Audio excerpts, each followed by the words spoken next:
SCP-4154 Petwyrm.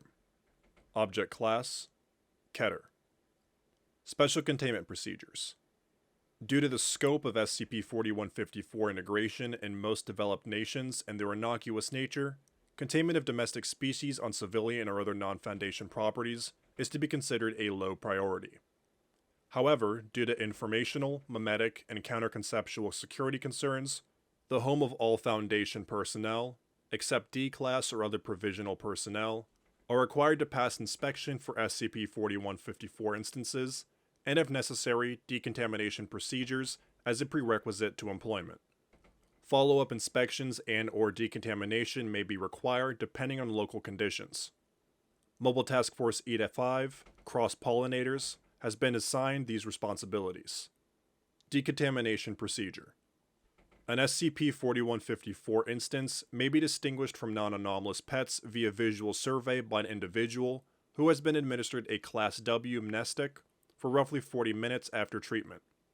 Once an instance has been confirmed, it is to be rooted in place via a mobile directional Scranton reality anchor.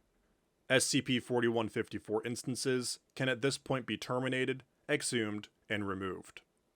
The D-Class Dormitory Wing of Esoteric Containment Site 2 contains several dozen SCP-4154 instances, each cohabitating with one D-Class as part of a long-term psychological study, as well as for research into the life cycle and possible practical application of SCP-4154.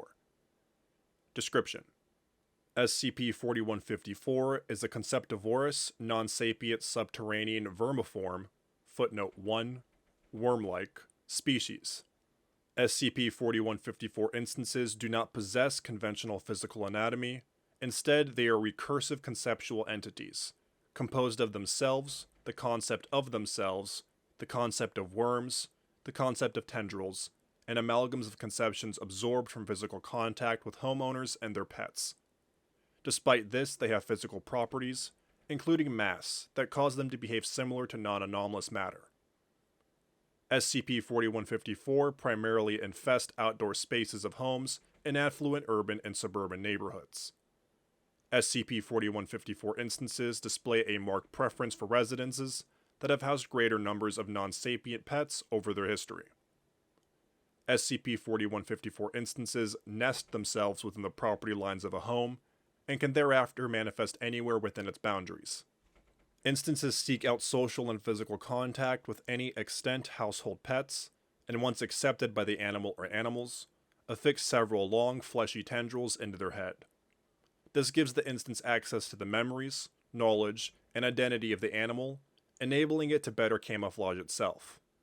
A side effect of this is that the non-anomalous animal loses its identity to the SCP-4154 instance and becomes a conceptually vacant entity, essentially similar to an anti-meme.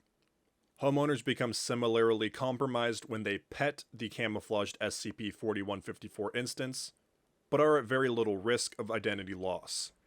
Footnote 2. This is a consequence of long-term human adaptation to so-called free memes in the universe. The development of visual and auditory symbolic language and other abstractions have insulated humans against many memes that freely affect non-sapient life forms. Over the course of their lives, SCP-4154 instances further ingrain themselves into the home dynamic. If residents move, pets die, or other changes to the household dynamic occur, they remain. Incoming homeowners that do not move in with pets become convinced that nesting SCP-4154 instances are their pets. The reproductive process of SCP-4154 and the processes by which they migrate between homes are not fully understood. Transferring SCP-4154 instances into other information mediums is impossible with present technology, but research is ongoing. Preliminary research suggests that any given instance retains a great deal of the conceptual information attained by its parents, though with an unknown degree of fidelity. Thank you for listening to SCP-4154. If you enjoyed this SCP, please like and subscribe, and follow the link in the description to the SCP Wiki, and vote it up to support it and the SCP Wiki as a whole.